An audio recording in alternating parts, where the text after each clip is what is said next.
Hello and welcome to our video series at Robbinsdale Parkway United Church of Christ called Grace, Gratitude, and Generosity. I'm Reverend T. Michael Rock, one of the co-pastors here at this amazing congregation, but more importantly, I am here for you as one of these broken people in the world.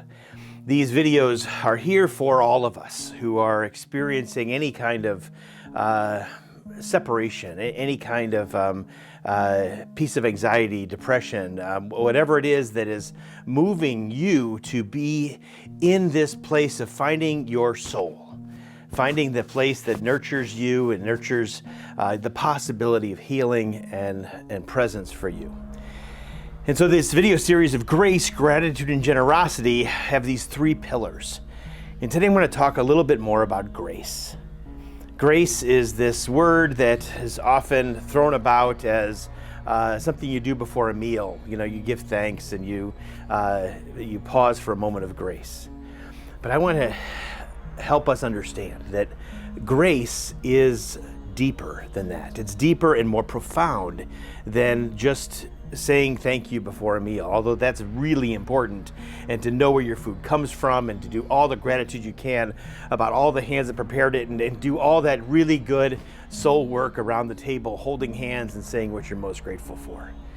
But grace, really, grace is the gift of this, is to release, let go, forgive, and honor that all of us carry with us burdens of separation, of anxiety, all kinds of different things that move us to a place of not knowing whether we are worthy or not to receive forgiveness, receive love, receive self-worth, receive the goodness that life can bring.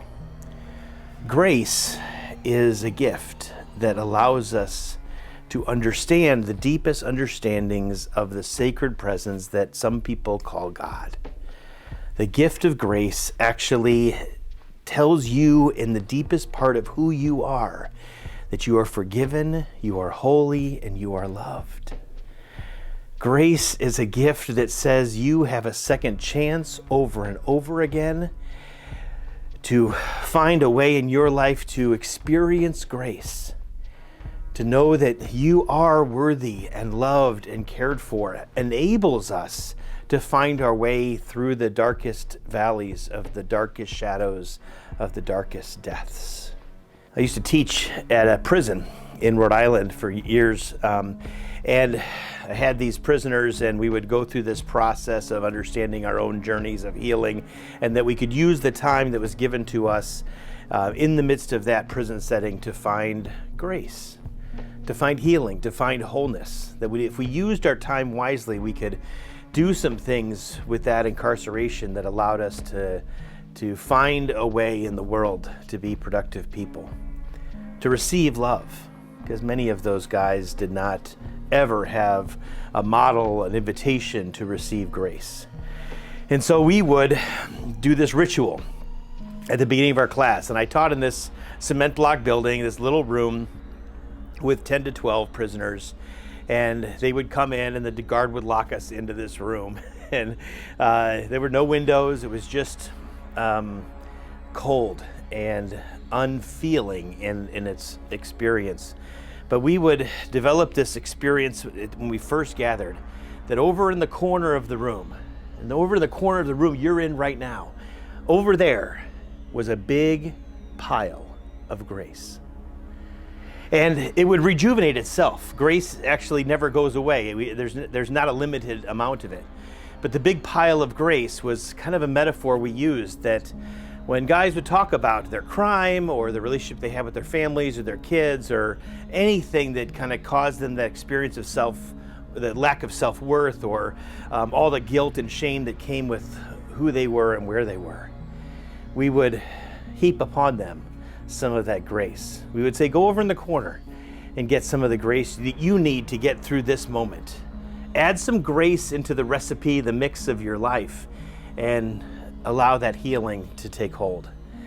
And so literally we would be in that circle, And somebody would tell this horrible story about the evil that they experienced in their life, whether it was their own perpetration or somebody else had done something to them. And we would invite them to go over, and they would get up out of their chair and they would go over to the corner and they would scoop up a big pile of grace. And some of the guys would take up a little bit and kind of rub it on themselves, kind of in that grace way, and kind of experience the healing. And others would go over and take big mounds of grace and just shower themselves with it, because we always need that. We always need grace to find our way to healing.